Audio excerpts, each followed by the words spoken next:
Welcome back. I'm Tim Erlander of the Republican Roundtable once again, and once again I have my co-host Mark Sullivan with me. Mark, it's good to see you again. Yes, good to be back after a month. Yes, it is. And with us today is our special guest, Grant Cermak, who's running for the state legislature in Minneapolis. And you come from North Minneapolis, right, Grant? That's correct, I do. Give a rough description of the area you're running in. Okay, well, North Minneapolis is divided into two parts. The north part, which is the A side where I'm running, and then there's also the B side, which is the southern part. Yep. Lowry Avenue pretty much bisects the district. Okay. It's District 58, right? District 58, that's correct. Okay. Yep. And then it runs roughly from 53rd Avenue, so 94 over to Theodore Wirth Parkway, so the boundary of Minneapolis, and then 53rd down to Lowry. Now, I think everybody wants to get to know you. Tell us a little bit about yourself. Sure, absolutely. So my name is Grant Cermak. I'm running in North Minneapolis. My background is I have a degree in computer science with a minor in mathematics. I've completed 2 years toward my PhD. I've been working as a software engineer for the last 10 years in various fields. As a software engineer? That's correct. Okay. Mm-hmm. Yeah. So I've worked in robotics. I've worked in medical device creation, so I've worked for a hearing aid company. I've also worked for a startup company that's still around, and now I'm working for a medical imaging company. Okay, now what got you into politics? Well, this year the reason I got into politics was really the home foreclosures thing got me motivated to do something.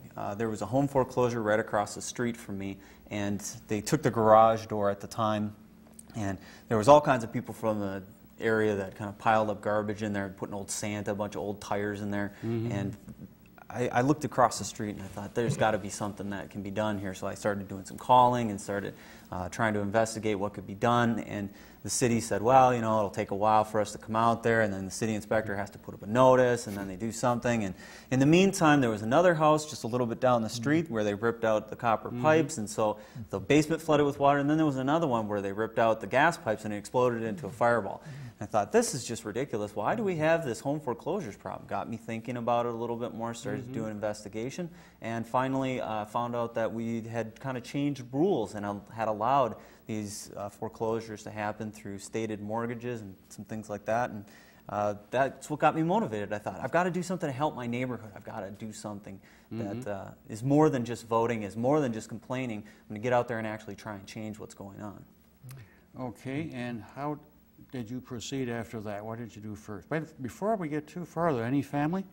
Well, my wife and I have been married for 5 years. My family all lives in Minnesota, so both my father's... Any children? No children yet. Okay. Yeah.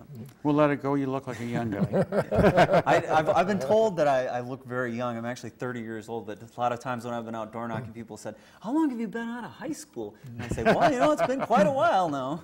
Grant, in your present company, 30 is young. I suppose. Yeah, at our age, you're going to look a little younger than you might think, but let that one go. Sure. Okay, let's get back to how you decided after you decided that these home foreclosures were bothering you and you needed to do something about it. What led you to decide to do what you're doing now?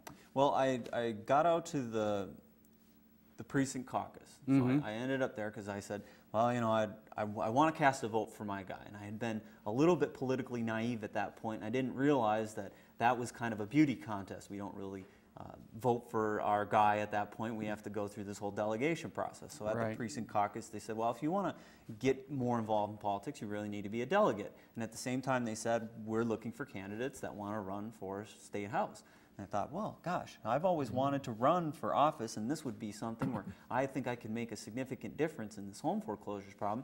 So I went home that night, said to the wife, I think I'm going to make a run for office. And she said, I stand behind you.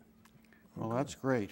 So then I got out to the Senate District BPOU convention, and at that point, you know, we had a little politicking because there was another guy that wanted to run for it as well. So we had a couple of back and forths where we debated the issues, and the first vote I was down 53 to 47. But at the end, after 3 rounds of voting, I came out with 75% of the vote. Okay. So. Well, that's a pretty good campaign. Yeah, not too bad of a kickstart to the campaign. No, it isn't. Are you pretty well organized now with the campaign manager and? Yep, I've got quite the team going on here. So I've got campaign manager, I've got a treasurer, I've been raising money. I've actually raised over $10,000 so far in my campaign. And So you qualified for the matching funds? qualified for the matching funds in the first 2 weeks. Attaboy, that's good to hear.